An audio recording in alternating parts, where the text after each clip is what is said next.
Amen. Praise the Lord. Sa mga kapatid, oras na naman para sa Morning Revival Preview. At panibagong linggo na tayo uli. At syempre, bawat linggo merong title. Babasahin ko ang title ng ating Morning Revival Preview sa linggong ito. O ito, The Line of Life with Noah. The Life and Work that Changed the Age. So yung mga messages na meron tayo this week ay nakatuon sa pamumuhay ni Noah. At siyempre, pag binanggit natin si Noah, marami sa atin kilalang-kilala natin ang kwento tungkol sa kanya. Sapagkat yung kwento tungkol kay Noah ay isa sa pinakapaboritong kwento sa children's meeting. So, ang highlight ng istorya ni Noah ay yung gumawa siya ng arka, dumating yung malaking baha, at niligtas ng Diyos yung mga nasa loob ng arka. So, yan yung highlights ng kwento tungkol kay Noah. Pero siyempre, hindi lang yan ang gusto natin matutuhan o makita o malaman. Kung ganyan lang ang ating malalaman at matututuhan at makikita, parang inulit lang natin yung ating children's meeting. So gusto natin makakita ng mas mataas na pananaw dito. Sa mga kapatid, ang schedule natin ngayon ay week 2, day 1. Babasahin ko na yung Bible verses natin. Genesis 6:8-9. But Noah found favor in the sight of Jehovah. These are the generations of Noah. Noah was a righteous man, blameless in his generations, and Noah walked with God. So dito sa verses na ito, bigyan natin ng highlights yung Noah found favor in the sight of God. Amen. Pag tinagalog natin, si Noah ay nakasumpong ng pabor sa mata ng Diyos o sa mata ni Jehovah. So ang ibig sabihin nito, sa kwento ni Noah, siya ay ginamit ng Diyos upang ang Diyos ay makagawa ng isang gawain na gusto niyang gawin. Ginamit niya si Noah. Pero hindi ibig sabihin na ginamit ng Diyos si Noah, ang Diyos ang may utang na loob kay Noah. So hindi ganon. Ang sinasabi sa atin, si Noah ang nakasumpong ng pabor mula sa Diyos. Ibig sabihin, ang napaboran ay si Noah, hindi ang Diyos. Pero ang paggawa ng Diyos kay Noah ay isang malaking tagumpay sa panig ng Diyos. So yun yung kailangan makita rin natin. Sa mga kapatid, magbabasa na ako. When God had his first look at mankind in Genesis 1, he was happy and pleased with man. When God had another look at man in Genesis 6, he saw that man had become wicked and corrupt to the uttermost. And it grieved him that he had made man. What a change from Genesis 1. So, ang bilis ng pagbabago dito. So, dito sinasabi sa atin, dun sa Genesis 1, di ba, nilikha ng Diyos yung tao. At pagkatapos ilikhain ng Diyos yung tao, tinignan ng Diyos yung tao. At siya ay nasiyahan. Kaya ano sabi ng Diyos? Very good. Nailalang niya ang tao, nalikha niya ang tao, natuwa siya. At very good ang sabi ng Diyos. Pero, pagdating sa Genesis 6, tinignan niya uli yung tao. Iba na ang sitwasyon. Siya ay dumaan sa pagkatisod. Di ba? At pagkaraan ng ilang kapanahunan, ang tao ay natisod hanggang umabot sa pinakamatinding pagkatisod na ang tao ay naging corrupt. Fallen, corrupt. At anong sinabi rito? Wicked and corrupt to the uttermost. Kaya na makita ng Diyos ang tao na kanyang nilikha sa Genesis 6, ang Diyos ay nalumbay, nalungkot siya. At umabot pa to doon sa point na nagsisi siya, bakit pa niya ginawa itong tao? No? Na humantong sa ganitong kalagayan. Lungkot, di ba? Nakakalungkot. Amen. So, tutuloy ko yung basa. What would you have done if you had been God? Perhaps you would have said, forget about it. But what about God's eternal purpose? Is not God the eternal God? Can the God change? Can the eternal God change?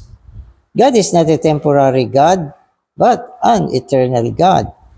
In Him, there is no shadow of change.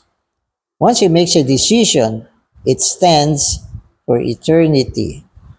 Amen. So maganda yung tanong dito. Pagkatapos na ang tao ay na-corrupt to the uttermost, o corrupt na siya to the uttermost, wicked and corrupt, at naging laman. So ang tanong niya, kung ikaw ang Diyos, anong gagawin mo? Siguro sasabihin natin na, forget about it.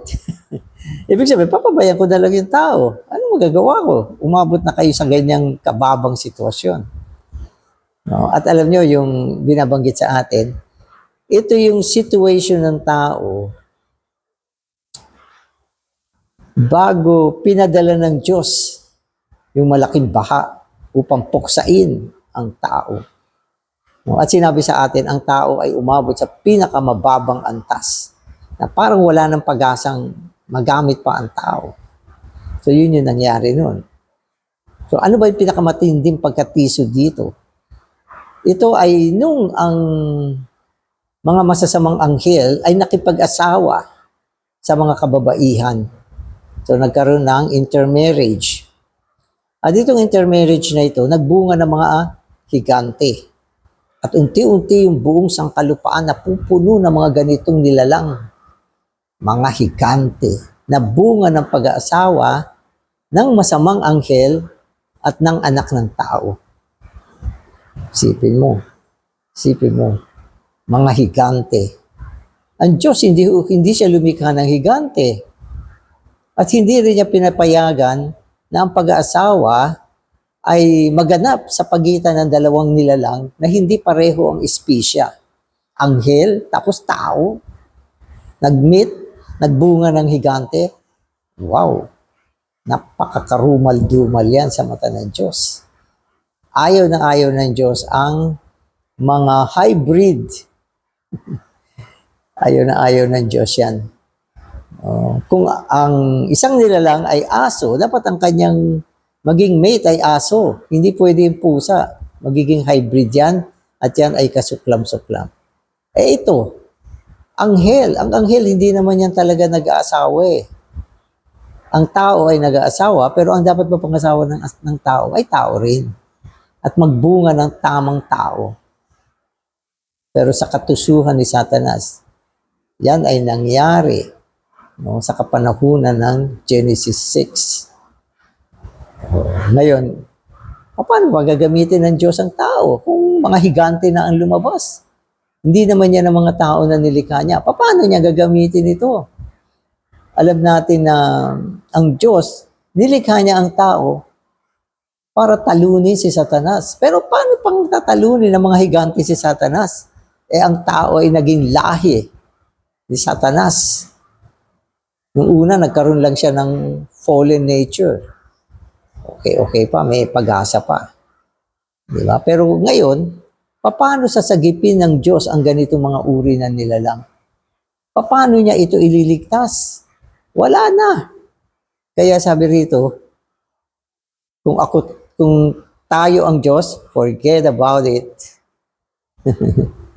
Pero kung ginawa ng Diyos siya, na give up niya ang tao, mga kapatid, ito ay isang tanda ng kanyang pagiging natalong Diyos. Siya ay magiging natalong Diyos. Sabagat ang tao ay give up na niya. Wala na siya magagawa dyan. Anong gagawin niya sa mga higante na yan? Wala na, di ba? Pero tandaan nyo, ang Diyos ay merong walang hanggang kalooban at intensyon. Kapag ginibab niya ang tao, ibig sabihin, ginibab niya ang kanyang walang hanggang intensyon. Pero ito ay hindi niya pwedeng gawin. Sapagkat ang Diyos ay eternal. Kung ano yung tinalaga niya, hindi niya pwedeng baguhin yan at hindi niya pwedeng kalimutan yan. Hindi niya pwedeng gawin yan. Hindi talaga. Sapagkat kung gagawin niya yan, maging si Satanas, sasabihin niya, ikaw ay isang talo ng Diyos. Yung tao na nilikha mo, ngayon ay iyong lilipunin. Tatapon mo na lang sila. Basura. Di ba? Kaya talunan ka. Pero tandaan nyo, ang Diyos kailanman ay hindi natatalo. Oo. Anong gagawin niya nang matisod ang mga tao ng ganyang kababa? Ang sagot ay nandito sa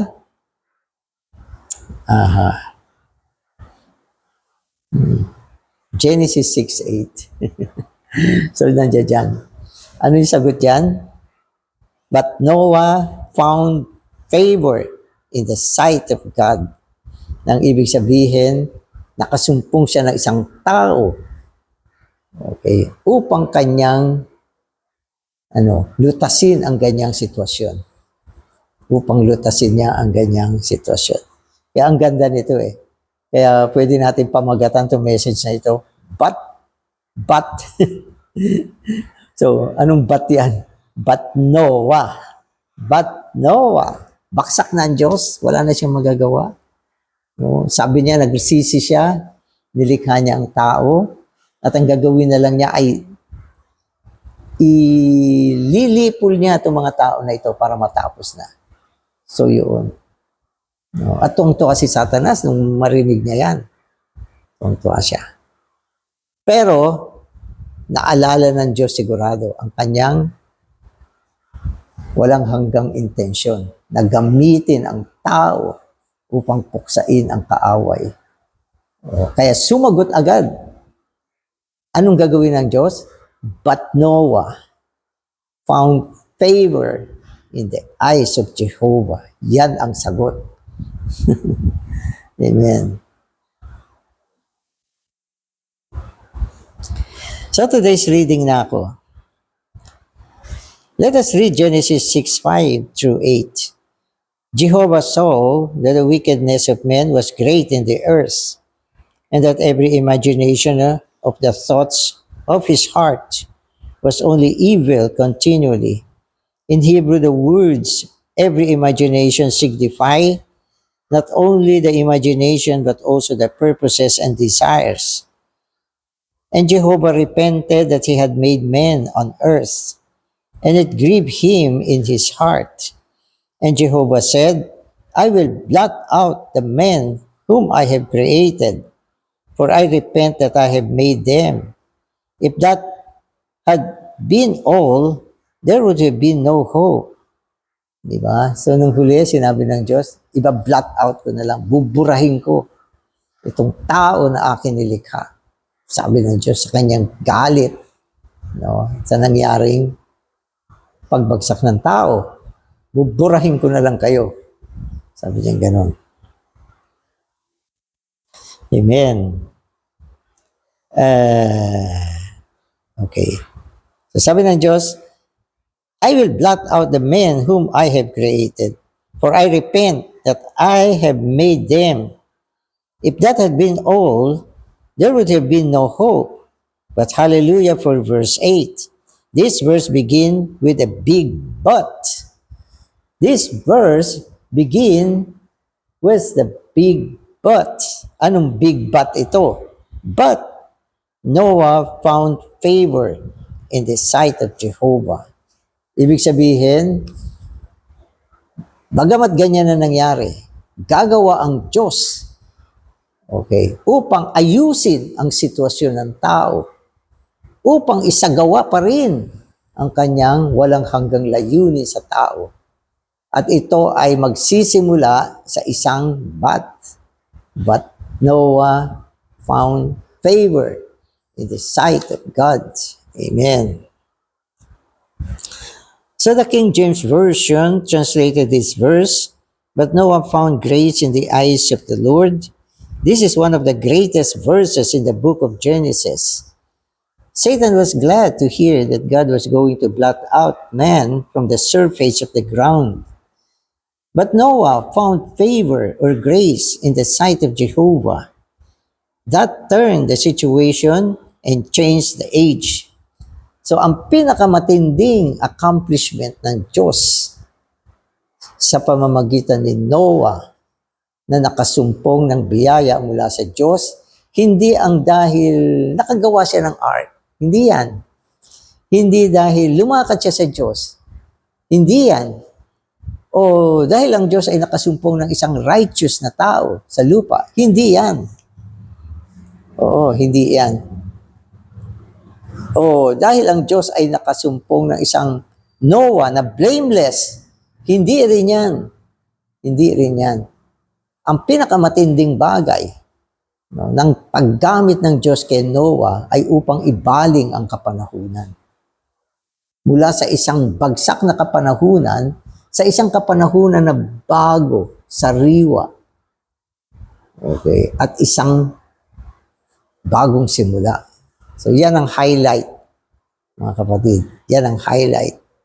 So ang istorya ng highlights sa paggamit ng Diyos kay Noah, hindi ang dahil gumawa siya ng arko. No, hindi yan. Hindi dahil siya ay isang tao na lumakad kasama ang Diyos. Hindi yan. Bagamat ginawa niya yan. Okay? Hindi din na si Noah ay nag-preach ng gospel ng panahon na yon. Hindi din. Bagamat lahat ng yan ay ginawa niya. Pero ang pinakamataas na accomplishment ay ginamit ng Diyos upang magkaroon ng isang pagbaling ang kapanahunan. So, sa bawat panahon, mga kapatid, ang Diyos ay gumagamit, tumatawag ng tao upang ibaling ang kapanahunan. Kaya may salitang but, baksak na, para wag sa Tagalog, bagsak na, wala nang pag-asa. Pero, ano yung pero? Yun yung but. Pero, baksak na, pero, corrupted na to the uttermost, pero, yan ang pinapakita sa atin, may salitang big but, malaking pero. Amen. So, ito ang ibig sabihin nito. So, papaliwanag ko sa inyo para maintindihan ninyo. Nung panahon ni Noah, inuulit ko, dumami na yung mga higante at ito ay karumal-dumal sa mata ng Diyos. At sa mata ng Diyos, sobrang nasaktan siya sa nangyari. Nagsisi siya. Bakit pa niya nilikha ang tao? At dahil dyan, ano na lang, i-blot out ko na lang ito. Burahin ko na lang kayong lahat.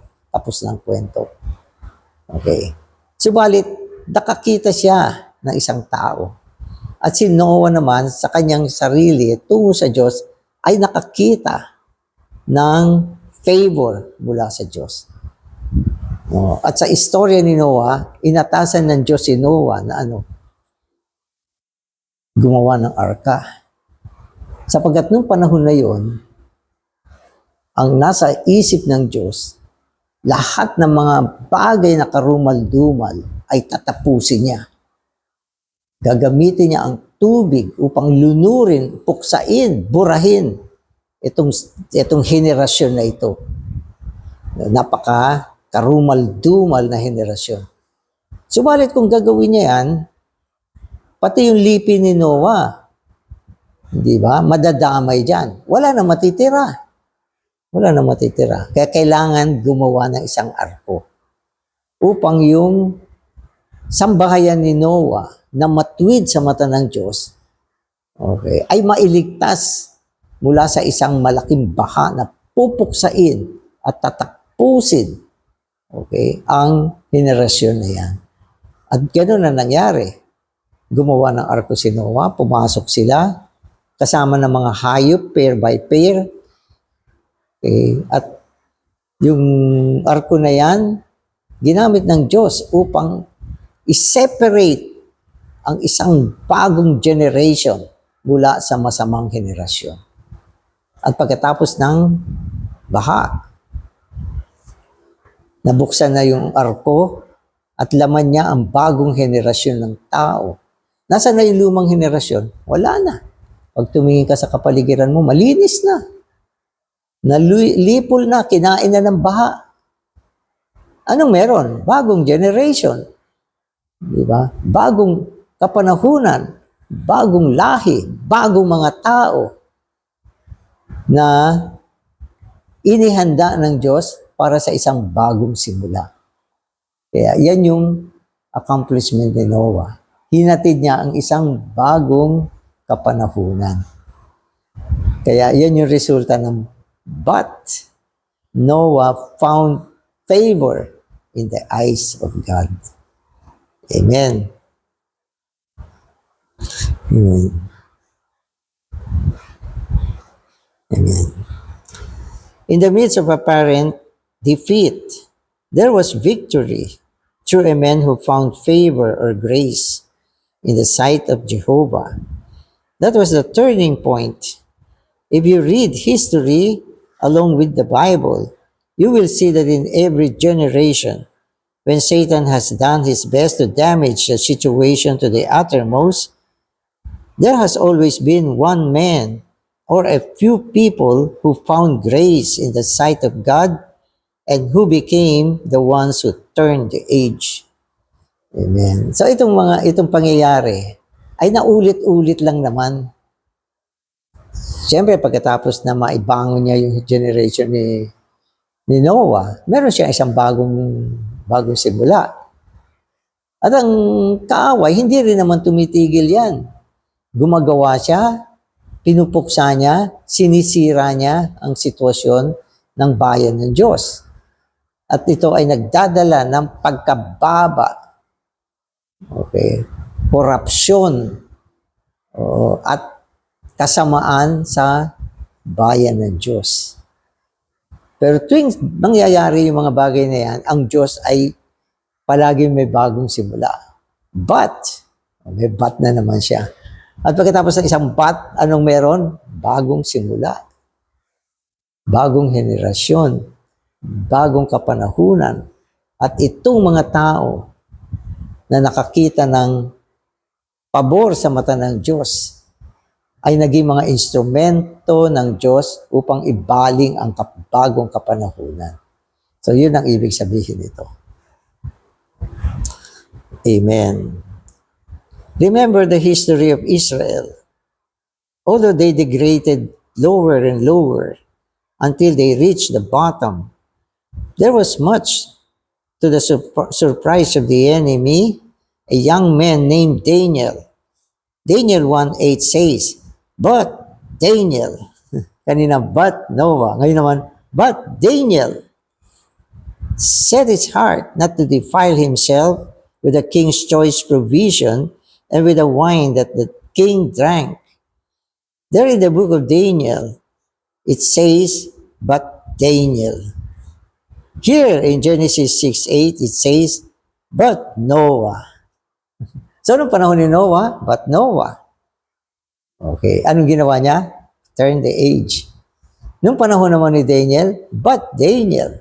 Anong ginawa niya? He turned the age. Okay, isang panibagong simula. At ang korupsyon ng kaaway, parang parang nilamon na yan ng buhay. Ang panahon naman ni Daniel, mga kapatid, ito ay ang panahon ng pagkabihag. Nilusob ng hukbo ni Nebuchadnezzar yung Jerusalem. At ang mga Israel ay pinuksaan nila. At nagkaroon ng matinding pag-atake ng panahon na yan. Sinira yung templo. Diba? Sinira yung pader ng Jerusalem. Kinuha maski yung mga gamit ng templo. Dinala lahat yan sa Babylon. At yung mga Israelites, dinala rin lahat sa Babylon. Wala nang Israelites. Naging bihag na lahat sila.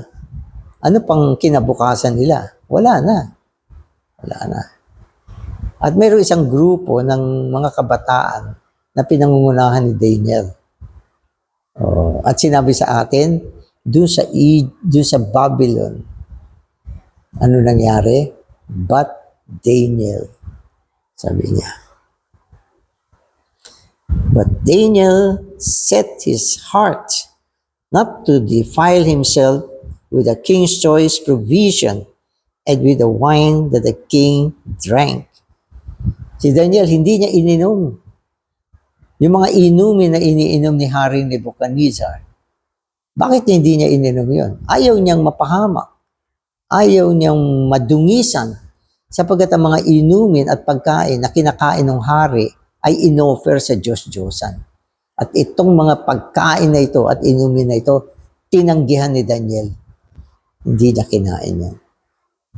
Yeah. At sa pamamagitan ng panalangin ni Daniel, di ba? Ito ay nagsanhi upang ang mga bihag na Israelites ay muling mapabalik sa lugar ng Jerusalem. Nabihag, wala ng pag-asa.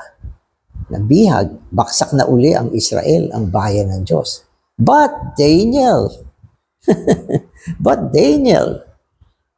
nung panahon ni Noah, bagsak na. Puro mga higante na nandyan. At gusto nang iburahin ng Diyos ang mga tao niya, ang kanyang bayan. But Noah found favor in the eyes of God. Ginamit ito ng Diyos, gumawa ng arka, pinadala niya yung baha, nabura lahat ng kasamaan sa lupa, at naibaling niya ang isang bagong kapanahunan sa pamamagitan ni Noah. Noong panahon naman ni Daniel, nabihag ang mga Israel, baksak ang bayan ng Diyos, nasa Babylon, mga bihag, pinapasamba sa imahe ni Nebuchadnezzar, dinadala sa kasalanan ng pagsamba sa Diyos-Diyosan, bagsak, sapagkat ang pagsamba sa Diyos-Diyosan, ang pinakamatinding kasalanan. Baksak, wala na. But Daniel, ayan na naman si Daniel. Dati si Noah. So, paulit-ulit lang. Nang ibig sabihin, ang Diyos hindi naman talaga natatalo. Palagi siya merong silmula sa pamamagitan ng isang malaking but, pero, yan. Baksak na, pero. Amen. Amen. So if we look at Noah's life, we will see that it was not simply a matter of walking with God or of building the ark. The basic and crucial point is that God used Noah to change the age. Diba? Ginamit niya si Noah para baguhin ang kapanahunan.